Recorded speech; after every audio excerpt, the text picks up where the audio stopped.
Bill, let's got the good news. I'm going to work, we've left 3 documents with you, and I'll just explain to you what each document is, and I'm going to work from 2 of them, but I'll make sure that we're all together. The first document that I'm not going to work from is entitled VACo's 2010 Preliminary Legislative Summary, and it's dated the 24th. You can set that aside, but I want you to read it at some point in time. This is our short summary of key legislation that passed and key bills that failed, which Phil has just reviewed a couple for you.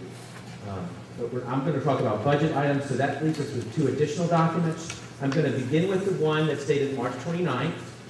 That's entitled Short VACo Budget Summary.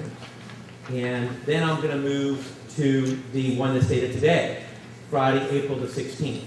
And Friday, April 16th, again, which we issued today, is a summary of the governor's recommendations for the VACo session on Wednesday night. Before we do any of this, though, let me also, along with our hosts and my colleagues at VACo, thank you very, very much for having us. We consider it a privilege to go on the road and to be with the members. We're grateful for the time that we have with you.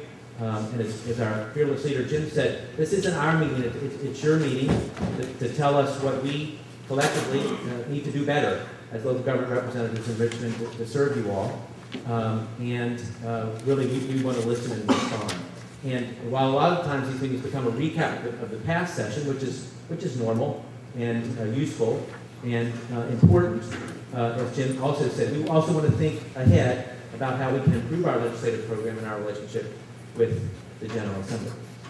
So thanks for that. If you go to the March 29th document, I want to run through just a couple budget items that were enacted by the General Assembly and presumably are approved in final. I say presumably because you know we're not really done until after the VACo session.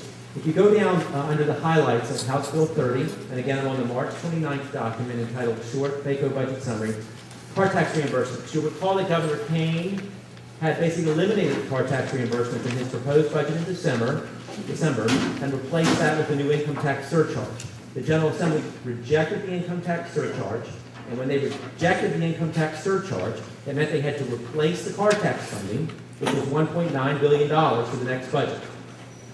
So we were looking at a budget deficit of $4 billion in December. Basically, that grew by $1.9 billion because the General Assembly wanted to reinstate the car tax.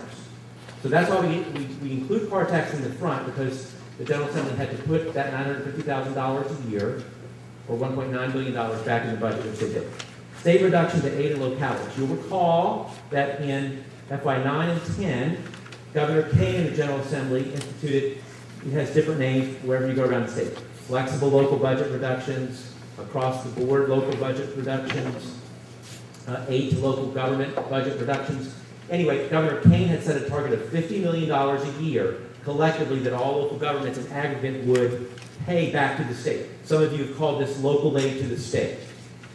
And the state gives the CAOs a listing of all the dollars that come from the state to the locality. You can choose to cut those particular programs, but 2 programs you cannot touch. One is education, one's the car tax.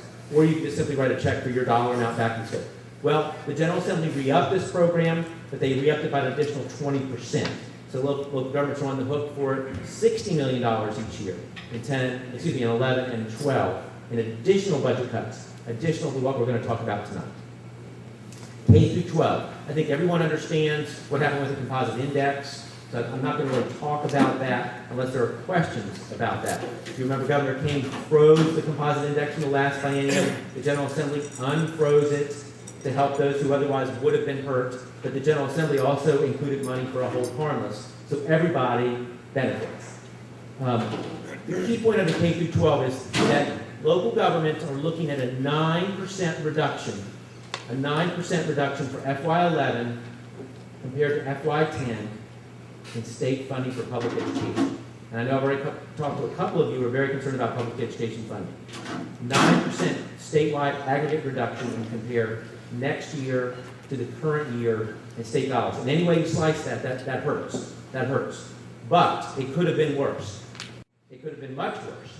There's 2 reasons it could have been worse. We're still counting on federal stimulus dollars into 11, And then, of course, the General Assembly is taking quote-unquote savings from the VRS. And those VRS savings are coming back into public education. I say quote savings because you and I both know we have to make up those reduced VRS rates down the road. Now, unless there are questions about this document, let's go over to the document dated today, please. Friday, April the 16th. And the cover, the front page is just a quick summary, so you can read that at your leisure, and I'd ask you to flip over to the next page, page 2. And if you look under House Bill 30, which is the budget for FY11 and 12, I just want to jump in with a couple items. Now, this document, again, just to remind you, are the recommendations that Governor McDonald has made to the legislature. These are changes that Governor McDonald has made to the legislature, and the legislature will act on those Wednesday during the reconvened session of the veto session. So until the General Assembly acts on Wednesday, these are not final. And there's some good news in this document, and there's not so good news, as there always is. Compensation board funding. This is good news. This is very good news. You all saw some harmful reductions of the compensation board after the budget was adopted. The General Assembly and the governor have worked in cooperation to restore $15 million to the compensation board for all constitutional offices. We don't yet know what percentage the $15 million equates to, but it is going to improve the status of your cuts. It's going to reduce the cuts for the sheriffs, commonwealth attorneys, clerks of court, commissioners, and treasurers. So that's very good news. And as we know, we asked the governor for $21 million additional dollars. He put in 15. We'll declare victory. Go down, please, to the Comprehensive Services Act. This is very problematic, and we need you to talk to your legislators. We're very, very thankful Delegate Barlow is here. The governor, and I don't mean to be negative, but the governor out of the blue made this change to Comprehensive Services Act. You all understand that it's a sum-sufficient program. The state has to pay for eligible kids, its share. We, local governments, have to pay our share, regardless of the number of kids and regardless of the costs. The governor is proposing to cap the state appropriation. In other words, when the state money runs out, they're out. But he's done that after taking an additional $50 million reduction. This is a very serious problem that will roll forward in continuous years. In other words, it means that the program is no longer sum sufficient for the state. It's only sum sufficient for 95 counties and 39 cities. So that means we will pay the increased costs that the state will not recognize to get in FY11. Again, if you see a legislator or can speak to a legislator before Wednesday, the message is defeat, reject Governor McDonald's budget item 274 amendments. Item 274 amendments. This will cost every single county and city in the state very serious dollars. Please go over to page 3. Please go over to page 3. Third title down about the definition of state responsible inmates. Definition of state responsible inmates. And again, good news. Governor McDonald helps local government. The adopted budget changed the definition of state responsible inmates. Today they're locally responsible for 1 year, and the state needs to take responsibility for them beginning on the 366th day. If the state doesn't take the inmate on the 366th day, the state pays a higher per diem to the locality. The General Assembly changed the definition of a local state responsible from 1 year to 2 years. In other words, we would now hold state responsibles for 2 years before the state would receive them. This would be a problem in the future for dollars to us on per diems, and an equally big problem on capacity.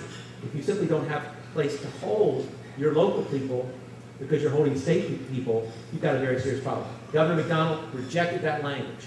He struck that language for us. So we're very